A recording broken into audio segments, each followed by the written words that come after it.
Bonjour à vous, Charline Bonneau, micronutritionniste diététicienne spécialisée en développement personnel et en naturopathie. Retrouvez-moi sur mon site internet www.aligneenutrition.com où vous trouverez des articles, tout plein d'informations, des programmes en ligne, mais aussi les coordonnées pour pouvoir me contacter. On se retrouve pour une vidéo que je voulais faire depuis un moment, mais ça a été un petit peu plus compliqué entre la gastro, les événements, les vacances entre guillemets des fêtes, enfin bref, en tout cas tout plein d'événements qui ont fait que finalement j'ai pas pu faire cette vidéo avant. Je suis vraiment désolée, mais je tenais absolument à vous faire quand même une vidéo de début d'année. Normalement c'est vraiment la période où je vous prépare pas mal d'exercices, pas mal de choses pour que vous repartiez du bon pied. Mais c'est moi, cette fois, qui a manqué un petit peu d'énergie, je l'avoue, pour faire ces vidéos, créer ces exercices et vous les présenter donc avec vraiment l'énergie que je veux absolument vous partager sur cette chaîne. Donc aujourd'hui, ça va nettement mieux. J'avais un petit peu de temps, je me suis dit que c'était le moment idéal pour vous apporter des clés pour démarrer ce début d'année en fait avec les meilleurs outils, surtout faire en sorte que cette année soit un petit peu meilleure par rapport à l'année précédente. Ça, c'est vraiment toujours l'objectif que vous devriez avoir en tête, c'est que ce soit une journée, que ce soit un mois, que ce soit une année, il faut toujours qu'il y ait un tout petit progrès qui vous permette d'avancer en direction de vos rêves, de vos objectifs, parce que c'est ça dans le fond qui va vous rendre heureux, qui va faire que ce ne sera pas du temps gâché et qui va vous rendre fier de vous et qui va améliorer votre estime de vous. Donc dans cette chaîne, je vous apporte des conseils tant alimentaires, hygiène de vie, mais aussi au niveau du développement personnel, parce que c'est hyper important, toute cette énergie que vous allez avoir pour pouvoir avancer en direction de vos rêves, parce qu'à l'origine, c'est un peu ça qui doit vous driver, qui doit vous motiver, c'est que c'est bien d'avoir de l'énergie, mais il faut savoir en faire quelque chose. C'est exactement comme l'argent. Avoir de l'argent pour avoir de l'argent, ça ne sert strictement à rien. Donc si vous débordez d'énergie et que derrière, vous n'en faites absolument rien, vous allez voir que rapidement cette énergie elle va retomber. Donc il faut absolument que vous utilisiez en fait ces nouvelles ressources que je vous aide à développer grâce à ces informations pour pouvoir avancer en direction de vos objectifs, de vos rêves, de ce que vous avez envie d'apporter dans ce monde. Et cette question elle devient de plus en plus importante aujourd'hui parce que voilà, les événements, les derniers événements en fait nous ont amené tous à nous questionner, à nous repositionner par rapport à ce qu'on voulait vraiment, ce qui était important, parce que forcément dans un contexte comme ça d'épidémie, avec tous les risques, tous les dangers, on se pose forcément ces questions de ce qui est vraiment important au fond pour nous. Donc là, vous devez absolument démarrer cette nouvelle année avec des actions, avec un plan en tout cas qui vous permettra d'avancer en direction d'eux. Je vous rappelle, ce qui est important, c'est pas forcément d'accomplir vos objectifs, mais en tout cas d'avancer en direction, de poser des actions en direction, parce que surtout aujourd'hui, l'avenir est tellement incertain que dans le fond, il y a beaucoup de choses qui peuvent évoluer. Ceci dit, ce qui est important, c'est que vous avanciez toujours un petit peu, parce que ça, c'est pas parce que vous fixez un objectif qui va vous donner une ligne d'horizon qu'au bout du compte, en fait, même si cet objectif il évolue, il change, peu importe en fait, dans le fond vraiment ce qui est le plus important en tout cas, c'est de faire ces petits pas, de réaliser ces petits challenges au quotidien. C'est vraiment ça qui va donner de la saveur à votre vie. Il faut vraiment que vous en ayez conscience, et même dans le cerveau, c'est comme ça que ça fonctionne. Au niveau de du circuit de la récompense, dans le fond, vous allez voir que ce sont toutes ces petites étapes, tous ces petits pas finalement, qui vont vous permettre de sécréter toutes les endorphines, la dopamine, plutôt que réellement l'atteinte de l'objectif. Pour vraiment vous faire comprendre les choses, par exemple, si votre objectif à vous, c'est d'avoir un certain confort de vie, je vous garantis que le fait de l'avoir construit par vous-même au prix d'efforts quotidiens, finalement, vous allez profiter et ressentir le bien-être lié à l'atteinte de cet objectif beaucoup plus longtemps, beaucoup plus fort aussi, que si par exemple vous gagnez au loto un jour et que ça vous permettait d'atteindre cet objectif. Les deux voies vont pas avoir du tout le même impact en fait. Vous n'allez pas ressentir les choses de la même manière et ça va être beaucoup plus profond, beaucoup plus inscrit sur le long terme, et c'est ça qui est important. C'est vraiment le chemin, c'est ce que vous allez accomplir tout au long de votre vie, plutôt que vraiment la destination finale. Donc voilà, déjà je voulais vous repartir là-dessus pour éclaircir un petit peu ces petits points-là parce que c'est important d'en avoir conscience quand on veut définir ses objectifs, puisque là vous êtes dans un moment crucial. Bon, moi le moment le plus important pour moi c'est plutôt septembre, c'est vraiment le moment où je définis mes objectifs pour l'année, mais je sais que pour beaucoup de personnes c'est janvier. Donc là, posez-vous la question, chaque année je vous invite à vraiment définir un mot, un guide en fait, enfin ce mot va être votre guide tout au long de cette année pour apprendre, pour développer une compétence, en tout cas aller en direction, amener votre vie dans cette direction. L'année dernière pour moi c'était par exemple la structure, donc c'était autour de l'organisation. Donc toute cette année, j'ai mis en place des actions, je me suis entraînée en tout cas dans ce but-là, afin d'être plus structurée et d'apprendre vraiment cette compétence que je n'avais pas. Objectif atteint. Donc ça, c'est ce que je fais souvent le 31 décembre, c'est un petit bilan sur justement les objectifs que je m'étais fixés dans l'année et du coup, qu'est-ce qu'il en est, enfin, est-ce que je les ai atteints, si je ne les ai pas atteints, est-ce que je suis contente d'avoir justement fait évoluer ces objectifs. Vous vous doutez bien que les objectifs que j'ai pu définir le 31 décembre 2019 n'ont rien à voir avec ce qui s'est passé dans l'année 2020, ça c'est clair. Ceci dit, dans tout ce que je m'étais fixé comme objectif, je suis contente parce que au final, je les ai atteints plus ou moins d'une autre manière, sous une autre forme, et en tout cas, peu importe, des fois je me suis rendu compte que ces objectifs, c'était pas vraiment des choses que je voulais atteindre, et ça m'a permis de rectifier ces objectifs, et finalement d'être contente de voir que ça s'éclaircissait dans ma tête, parce que vous savez, il y a beaucoup d'objectifs qu'on fixe parce que déjà c'est des choses qu'on a depuis longtemps en tête, et parfois c'est aussi des biais qu'on peut avoir à cause de notre société, notre culture, notre environnement. On va se fixer des objectifs mais qu'on pense sincèrement vouloir, et en fin de compte c'est pas réellement ce qu'on veut, c'est pas en tout cas la forme, c'est pas sous cette forme là qu'on veut réellement la chose, même si dans le fond oui effectivement on peut vraiment en avoir envie. Donc voilà, en tout cas moi ça m'a permis, j'adore faire ça, j'en ai déjà parlé dans une vidéo. Ce que je fais, c'est que tous les 31 décembre, alors je détermine les objectifs que je veux voir se réaliser dans l'année, donc une petite dizaine, quelque chose comme ça. Ensuite je mets ces objectifs dans une enveloppe et donc j'attends l'année suivante, le 31 décembre de l'année suivante, pour pouvoir les lire et les redécouvrir. Et je fais ça chaque année, ce qui fait que ça me permet de découvrir donc les objectifs que j'avais fixés l'année précédente et justement de jauger si est-ce que j'ai évolué, est-ce que j'ai avancé dans cette direction ou pas.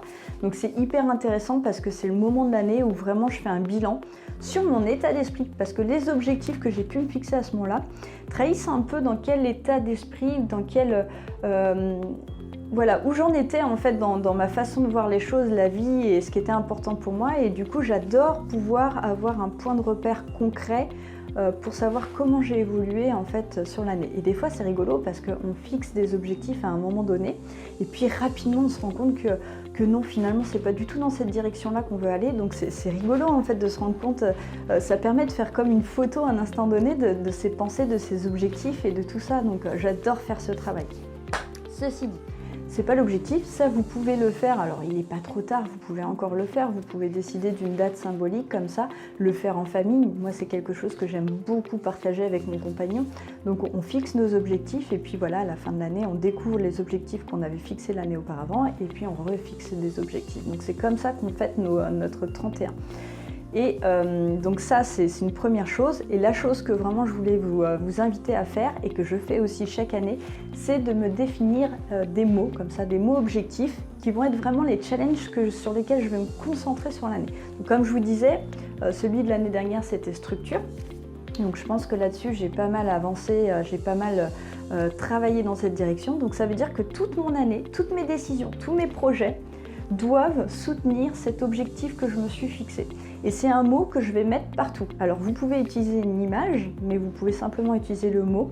Moi je me souviens, je l'avais mis donc dans une pochette de mon téléphone. En fait c'est un téléphone qui a une, comment on appelle ça, un étui. Et en fait avec des petites pochettes plastiques transparentes. Et j'avais écrit ce mot et glissé ça dedans. J'avais également glissé sur mon agenda. Mais vous pouvez tout à fait mettre une image ou même le mot, le découper, le mettre en tout petit au coin de votre écran d'ordinateur par exemple. En tout cas des lieux comme ça qui vont être assez qui vont être le lieu de décision et d'action importante. Comme ça, vous aurez ce rappel. Et c'est vraiment quelque chose, ça doit être un mot hyper important. Choisissez bien ce mot parce que ce mot, ça doit être celui vraiment qui doit... toutes vos actions, vos efforts doivent aller dans cette direction. Donc moi, c'est ce que j'ai fait et je suis assez contente parce que gagner en structure, c'est optimiser son temps. Et sachez que cette année, avec le bébé, sachant que donc, ma fille va avoir 1 an, là, très bientôt, donc ça a été une année très compliquée en termes d'organisation et je suis bien contente de m'être fixé cet objectif parce que ça m'a permis vraiment de concilier pas mal de facettes de ma vie et aussi de progresser sur moi, quelque chose que j'avais toujours mis de côté et là, j'avais pas le choix, donc c'était hyper intéressant de travailler là-dessus. Donc très bien, cette année, donc les mots, je me suis fixé plusieurs mots parce que j'arrivais pas à me décider, c'est focus et foi. Parce que cette année, je me suis dit que l'année dernière, j'avais perdu beaucoup trop d'énergie par mes doutes. Alors c'est bien de douter, de se remettre en question, mais je pense que des fois, il faut aussi être capable de se fixer un objectif, et encore plus dans cette période qui est très chaotique et qui fait qu'on avance un peu dans l'inconnu. Mais en tout cas, voilà, je me suis dit cette année, je vais m'entraîner, étant donné que le contexte est parfait pour ça. On avance dans l'inconnu, on n'a jamais vécu ça, donc concrètement, quel meilleur contexte que celui-ci pour s'entraîner à rester focus sur un objectif quand on n'a aucun visuel. Donc c'est vraiment l'année challenge pour ça. Donc je vais me les écrire partout, sur mon agenda, dans mon téléphone, sur mon ordinateur. Et je vais mettre un petit visuel, je vais mettre sans doute une petite cible au coin de mon ordinateur pour me rappeler que pas de perte d'énergie à se poser des questions. J'ai fixé un objectif, j'ai mis du temps, moi je suis comme ça, je mets beaucoup de temps à déterminer un objectif, c'est-à-dire qu'avant de le fixer, de m'engager mentalement, je pèse le pour, le contre, et il faut qu'à chaque fois tous les obstacles, j'ai trouvé des solutions avant de me lancer. Et quand c'est le cas, mon gros défaut, c'est qu'après, j'arrête pas de remettre ça en question dès que je suis fatiguée, dès qu'il y a des petits obstacles, dès qu'il y a ceci. Donc là, je me suis dit non, je vais cette année essayer de m'entraîner à stopper mes pensées négatives, à stopper mes doutes pour rester concentrée sur mon objectif. Et quand je dis foi, c'est parce que je veux que cette année, en tout cas, ma confiance en la vie, et pas que, soit plus forte. Et du coup, je veux apprendre à faire confiance, à garder mes actions, mais ça va avec le focus, c'est-à-dire je veux aller définir un plan d'action, m'y tenir et avancer dans cette direction et ne pas en tout cas regarder, attendre vraiment le dénouement et avoir confiance. Si je mets en place les actions, que je le fais tous les jours et que je suis mon plan, il n'y a pas de raison que j'arrive pas à mon objectif. Donc voilà, c'est ça les grands objectifs que je me suis fixés cette année et que je vous invite absolument à faire. Donc j'espère que tout ça, ça vous aura donné l'envie d'avancer et de vous-même de vous challenger, parce que c'est ça qui est important. Notre gros défaut aujourd'hui, c'est toujours nous comparer aux autres, alors qu'en réalité, le seul moyen de progresser et dans la bonne direction, quand on parle de réussite dans sa vie, c'est justement l'erreur à ne pas faire, c'est ne surtout pas se comparer aux autres, mais se comparer à soi-même. Vous voulez réussir, le seul moyen, c'est d'avancer et d'apporter quelque chose d'améliorer votre vie par rapport à votre vie passée en fait. Ça vous permettra de réellement réussir, vous, par rapport à ce que vous êtes vraiment, par rapport à vos objectifs personnels et non par rapport à ce que vous aurez autour de vous. Donc pour ça, ça demande vraiment de la référence interne et ça, c'est vraiment le seul moyen d'avoir la sensation de réussir. Parce que c'est pas parce que vous allez vous fixer un objectif qui ne sera pas le vôtre, que vous allez mettre en place des actions que votre voisin a mis en place pour réussir, qu'au bout du compte, vous serez heureux et fier de vous une fois que vous aurez atteint votre objectif. Ça, c'est clair. Il y a tellement de personnes comme ça qui se fixent des objectifs qui ne sont pas les leurs, et moi, ça a été mon cas aussi, et qui se rendent compte au bout d'un certain temps, finalement, que, comme on dit, ils ont monté les barreaux d'une échelle et se sont rendus compte que finalement, ils n'étaient pas sur le bon mur. Et bien, c'est exactement ça. Donc, c'est pas ce que je vous conseille, et pour ça, ça vous demande de vous comparer par rapport à vos années passées, par rapport à vos actions passées, chercher à vous améliorer par rapport à ce que vous étiez, renoncer à ce que vous êtes aujourd'hui pour devenir ce que vous avez envie de devenir, et pour ça, ça demande de la référence interne et donc de toujours apporter une amélioration à ces journées, à ces mois, à ces années. Voilà, donc j'espère que ça vous apportera des clés pour que vous commenciez cette année au top. Moi, j'ai vraiment envie qu'ensemble, en tout cas, on progresse, qu'on pose des actions, qu'on améliore nos vies. Et puis, n'hésitez pas à partager justement les mots que vous allez vous fixer, les objectifs que vous allez vous fixer, et puis aussi voilà les mots pour cette année, ceux que vous étiez fixés les années précédentes, pourquoi pas. N'hésitez pas à échanger là-dessus, je pense que ça apporte vraiment à beaucoup de personnes de pouvoir lire les témoignages des autres. Donc moi je vous livre un petit peu la réalité, donc là ce que je vous dis c'est vraiment la vraie vie, hein. Je ne vais pas vous lire mes objectifs d'année en année, mais sachez que ça fait déjà des années que je le fais et j'adore ce rituel. Donc ceux qui me connaissent savent très bien que je le fais. Donc, et pareil pour ces mots, j'adore me fixer. Mes patients me posent la question souvent d'ailleurs pourquoi il y a des mots sur mon agenda. C'est parce que vraiment je crois en ce pouvoir. Je sais que le problème c'est que souvent on laisse la vie en fin de compte nous distraire dans le fond de nos challenges. On l'oublie rapidement, donc il faut des rappels pour ça. Donc je vous invite vraiment à le faire, ça fonctionne terriblement. Donc mettez-le en place. Et puis nous on se retrouve très bientôt pour une prochaine vidéo. Bye bye.